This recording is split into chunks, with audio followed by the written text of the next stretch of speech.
Welcome to civil वाला daily current affair series. आज है 10 अप्रैल और शुरू करते हैं आज का डिस्कशन। सबसे पहले आज का कोट देख लेते हैं। You must be the change you wish to see in the world. ये गांधी जी का कोट है। गांधी जी के एग्जाम्पल से इस कोट को समझने का प्रयास करते हैं। एक बार एक महिला गांधी जी के पास अपने एक छोटे बच्चे को लेके आई जिसे मीठा खाने की बुरी आदत थी। तो उसने गांधी जी से कहा, आप क्यों नहीं समझाते हैं, आपकी बात तो सब मानते हैं।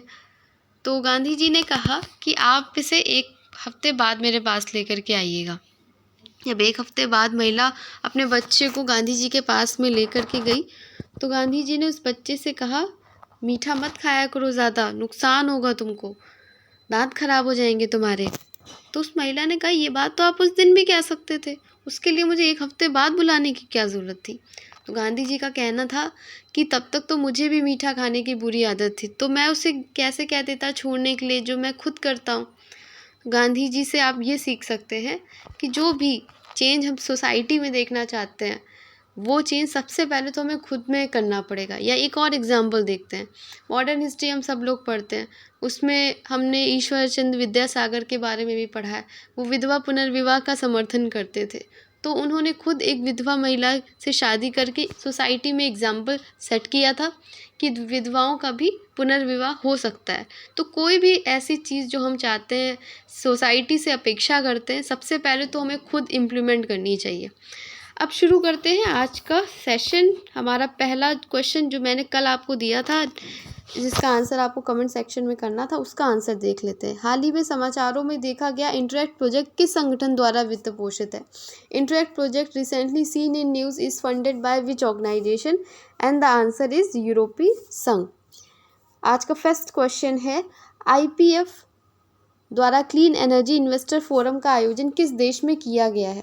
इन which country will be the clean energy investor forum be organised by IPEF, and the answer is Singapore. Indo Pacific economic framework for prosperity Singapore में क्लीन एनर्जी इन्वेस्टर फोरम का आयोजन किया गया। IPEF को मई 2022 में लॉन्च किया गया था। वर्तमान में इसमें 14 भागीदार शामिल हैं। IPF clean energy investor forum IPF के तहत एक पहल और भारत भी IPF में शामिल है। तो इस तरीके के स्टेटमेंट आपसे पूछे जा सकते हैं कि भारत इसमें शामिल है या नहीं, तो आप इसको याद रखिएगा। नेक्स्ट क्वेश्चन है, भारत के पहले प्राइवेट सब मीटर रेजोल्यूशन सर्विलांस सैटेलाइट को किसने लॉन्च किया। Who launch India's first private सब मीटर रेजोल्यूशन सर्विलांस सैटेलाइट। तो जो भी चीज़ पहली होती है वो वैसे भी इंपॉर्टेंट हो जाती है, and the answer is Tata advance system limited. Tata advance system limited ने भारत के पहले निजी तौर पर निर्मित है, ठीक है, ये भारत का पहला और कैसे निर्मित है, निजी तौर पर निर्मित रेजोल्यूशन सर्विलांस सैटेलाइट है। TST-1A को लॉन्च किया है। TASL ने सैटेलॉजिक के साथ मिलकर 7 अप्रैल को SpaceX के फाल्कन 9 रॉकेट की मदद से कैंडी स्पेस सेंटर फ्लोरिडा से इसे लॉन्च किया है। नेक्स्ट क्वेश्चन देख लेते हैं, स्टैंड अप इंडिया योजना को किस वर्ष तक बढ़ा दिया गया। The stand up India scheme has been extended by till which year, and the answer is 2025। सबसे पहले तो जो UPPCS का एग्ज़ाम होता है उसमें जो स्कीम होती है जब वो शुरू की गई थी उनकी डेट बहुत पूछी जाती है। उनको मैचिंग में लगाने के लिए भी दे दिया जाता है या उनको क्रम में लगाने के लिए दे दिया जाता है। तो कब लॉन्च की गई थी, एक्सटेंड तो 2025 तक कर दी गई है, मतलब नेक्स्ट ईयर तक, लेकिन ये लॉन्च कब की गई थी ये भी याद रखना ज़रूरी है। तो अब देख लेते हैं एक्सप्लेनेशन। आर्थिक सशक्तिकरण और रोजगार सृजन पर ध्यान केंद्रित करते हेतु उद्यमिता को बढ़ावा देने के लिए कब 2016 में स्टैंड अप इंडिया योजना शुरू की गई थी। इस योजना को 2025 तक बढ़ा दिया गया है। इसके कार्यान्वयन के 7 वर्षों में स्टैंड अप इंडिया योजना के तहत 40,700 करोड़ रुपए से अधिक मंजूर किए गए थे। इस योजना के तहत लगभग 80% ऋण महिलाओं को प्रदान किया जाता है। अब ये क्योंकि एक महिला से मतलब महिलाओं से रिलेटेड भी डेटा आपका है, जैसे हमारा जो पेपर है GS1, ठीक है, उसमें जो role of women and women organisation करके है, उसमें आप ये डेटा यूज़ कर सकते हैं कि भाई एक केंद्र की एक योजना है स्टैंड अप इंडिया करके, जिसका ध्यान ही इस बात पे है कि आर्थिक सशक्तिकरण हो महिलाओं का और रोजगार सृजन हो, ठीक है, और इसमें लाभार्थी भी महिलाएं हैं। ठीक है। तो 80% ऋण भी महिलाओं को दिया जा रहा है। तो ये डेटा आप कहीं अपने मेंस आंसर राइटिंग में भी यूज़ कर सकते हैं। नेक्स्ट क्वेश्चन है, किस संस्था ने stacking up the benefit lenses from India's digital journey report जारी की है? And the answer is IMF। कोई रिपोर्ट होती है, इंपॉर्टेंट हो जाती है दोनों ही एग्ज़ाम के लिए, UPSC के लिए भी और UPPCS के लिए भी। अंतर्राष्ट्रीय मुद्रा कोष IMF ने हाल ही में भारत की डिजिटल यात्रा के लाभ के सबक का ढेर शीर्षक से, ठीक है, शीर्षक से एक वर्किंग पेपर जारी किया है। ये देश के डिजिटल सार्वजनिक बुनियादी ढांचे की सफलता के लिए भारत के बिल्डिंग ब्लॉक दृष्टिकोण और नवाचार को बढ़ावा देने पर फोकस को श्रेय देता है। नेक्स्ट क्वेश्चन है, खबरों में देखा गया गाइया मिशन किस अंतरिक्ष एजेंसी से संबंधित है? ठीक है, इस तरीके के क्वेश्चन भी दोनों ही एग्ज़ाम में पूछे जाते हैं। तो जो ये क्वेश्चंस बहुत कठिन भी नहीं होते हैं कि इसमें बहुत ज़्यादा आपको अपना दिमाग लगाना है, बस थोड़ा सा अपनी नज़र बनाए रखिए, उसको याद कर लीजिए कि कौन सा मिशन आ रहा है या कौन सी रिपोर्ट आ रही है।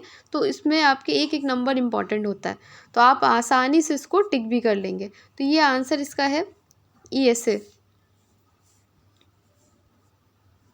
ठीक है, गाइया मिशन ESA की परियोजना आकाशगंगा के निर्माण और उसकी वर्तमान प्रकृति को समझने का प्रयास करती है। इस मिशन के डेटा से अंतरिक्ष एजेंसी ने ब्लैक होल, ठीक है, ब्लैक होल तो बहुत ही फेवरेट टॉपिक है UPSC का भी, तो उससे रिलेटेड कोई न्यूज़ या कुछ भी रहता है करंट में तो आप देख लिया करिए। ब्लैक होल के एक नए परिवार की खोज किया, माना जाता है कि दोनों ब्लैक होल पृथ्वी के सबसे करीब हैं। नेक्स्ट क्वेश्चन है, क्या है खबरों में नजर आया Raccoon Stealer? What is Raccoon Stealer which was seen in news? And the answer is malware.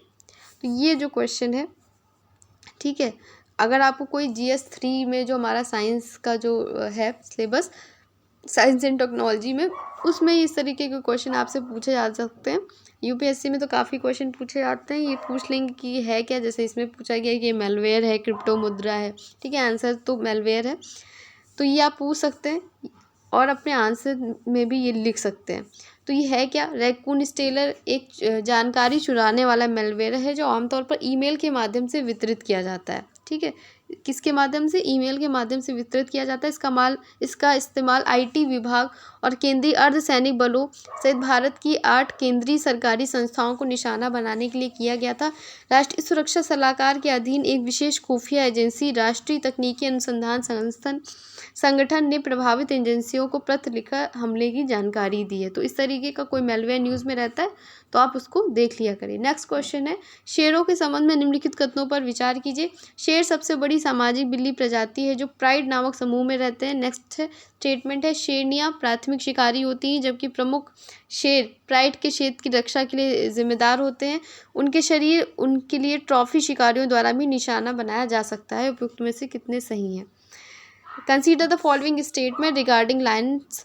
Lions are the largest social cat species living in the group called prides. Lions are the primary hunters while the dominant lion is responsible for defending the pride's territory. They are also targeted by trophy hunters for their body parts. How many of the above statement are correct? And the answer is all of the above. सारे statement हमारे सही हैं, all 3।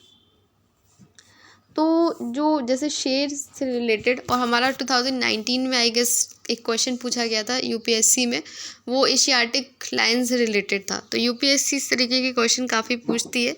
और जो Asiatic lion है हमारा, वो सिर्फ जो है एशिया में हमारे पास सिर्फ गिर नेशनल पार्क जो हमारा है वहीं पे ही है। इस तरीके के क्वेश्चन 2019 में पूछा गया था। तो आप अब हो सकता है इस तरीके के स्टेटमेंट आपसे पूछ लिए जाएं, तो आप थोड़ा सा इसको अच्छे से पढ़ लीजिएगा। देखते हैं एक्सप्लेनेशन। शेर सबसे बड़ी सामाजिक बिल्ली प्रजाति है जो प्राइड नामक समूह में रहते हैं। एक प्राइड पर आमतौर पर कई मादाएं, उनके शावक को कुछ वयस्क नर शामिल हैं। शेरनियाँ क्या होती हैं? प्राथमिक शिकारी होती हैं। तो यहाँ पे हो सकता है आपको लगेगा नहीं, लेकिन शेरनियाँ प्राथमिक शिकारी होती हैं जबकि प्रमुख शेर प्राइड के क्षेत्र की रक्षा के लिए जिम्मेदार होते हैं। उन्हें ट्रॉफी शिकारियों द्वारा भी निशाना बनाया जा सकता है। ट्रॉफी शिकार का एक रूप है जहां प्राथमिक आवश्यकताएं हेतु जानवरों को उनके शरीर के अंगों जैसे सींग, दांत, खाल के लिए मारा जाता है, जिन्हें बाद में ट्रॉफी या स्मृति चिन्ह के रूप में रखा जाता है। नेक्स्ट क्वेश्चन है, एक्सप्लेनेशन देखिए बोथ लैंग्वेजेस में होता है, तो आप इसको अच्छे से पढ़ लिया करिए। नेक्स्ट क्वेश्चन है, अहोबिलम मंदिर परिसर के संबंध में निम्नलिखित कथनों पर विचार कीजिए। यह नागार्जुन सागर श्रीशैलम टाइगर रिजर्व में स्थित है। नेक्स्ट स्टेटमेंट है, इसमें नल्ला मल्ला वन के भीतर स्थित भगवान नरसिम्हा के 9 मंदिर हैं। तो ये रिसेंटली ये न्यूज़ में है, देख लेते हैं। Consider the following statement regarding Ahobilam temple complex. It is located Nagarjuna Sagar Srisailam tiger reserve. It has 9 temples of Lord Narsimha situated within the Nalla Malla forest. Which of the above statement are correct? And the answer is both 1 and 2. हाल ही में Nagarjuna Sagar Srisailam tiger reserve स्थित अहोबिलम मंदिर परिसर में आगंतुकों पर कई प्रतिबंध लगाए गए। चीतल बेस कैंप में प्लास्टिक उत्पादों पर प्रतिबंध, संभावित मानव पशु संघर्ष के कारण रात भर रुकने एवं मंदिर में पशु बलि प्रतिबंध शामिल है। ये सभी उपाय अत्यधिक गर्मी की प्रतिक्रिया वन्य जीवों के संरक्षण के लिए उठाए गए। तो आपसे जैसे Nagarjuna Sagar Srisailam tiger reserve का अलग से भी पूछ सकते हैं कि कहाँ है। अहोबिलम मंदिर में नल्ला मल्ला वन के भीतर स्थित भगवान नरसिम्हा के 9 मंदिर हैं। 9 तीर्थ स्थलों के अतिरिक्त पहाड़ की तलहटी में प्रहलाद वर्धन का एक मंदिर भी शामिल है।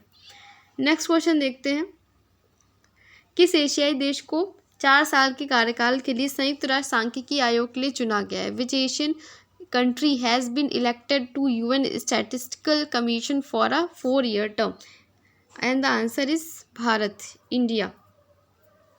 संयुक्त राष्ट्र सांख्यिकी आयोग अंतर्राष्ट्रीय सांख्यिकी गतिविधियों के लिए सर्वोच्च निर्णय लेने वाली संस्था है।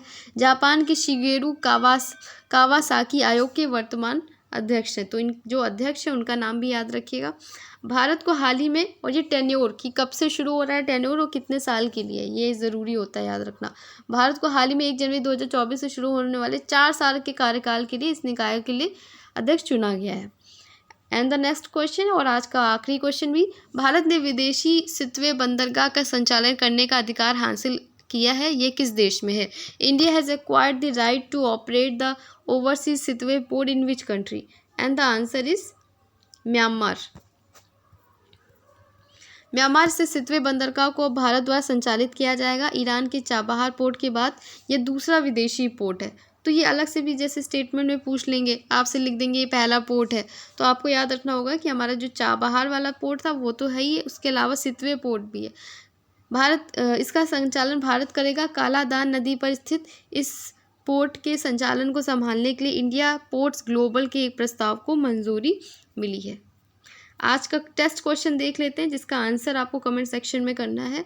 क्या है खबरों में नज़र आया रेकून स्टीलर? तो इसका आंसर आप कमेंट सेक्शन में कीजिएगा। इसका PDF आपको हमारे टेलीग्राम चैनल में मिल जाएगा, वहाँ से जाके डाउनलोड करके आप जिसका एक्सप्लेनेशन है उसको डिटेल में पढ़ सकते हैं। अगर सेशन अच्छा लगा तो आप लाइक, सब्सक्राइब, शेयर, कमेंट करिएगा। और जो भी अगर आपका कोई फीडबैक है जो आपको लगता है कि मुझे इसमें शामिल करना चाहिए, आप फ्री हैं, आप कमेंट सेक्शन में लिख सकते हैं। धन्यवाद, थैंक यू।